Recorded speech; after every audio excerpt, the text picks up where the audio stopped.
Iran's foreign minister has used a YouTube posting to say a comprehensive agreement over its nuclear program has never been closer. Javad Zarif said that the agreement would open new ways to address common challenges such as extremism in the Middle East. U.S. Secretary of State John Kerry agreed that they were making progress but said lots of work was still to be done. Negotiators are racing to meet a deadline for an agreement on 7 July. Mr. Zarif called for an end to coercion and pressure at the nuclear talks, in the video message on Friday. He said that Iran was ready to strike a deal and that negotiators had never been closer to a lasting outcome. Mr. Zarif said there was also the promise of greater cooperation to tackle extremist violence.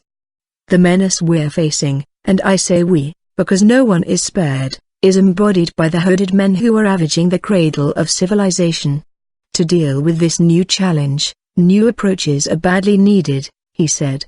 But the BBC's Barbara Plitt-Usher in Vienna says that the question of whether a deal will actually be achieved still hovers over the talks.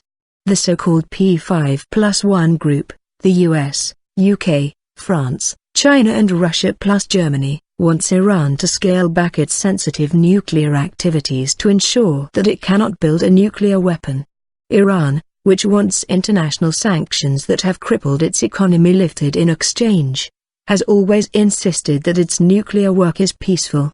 Russia's chief negotiator Sergei Ryabkov said the text of the agreement was more than 90% complete.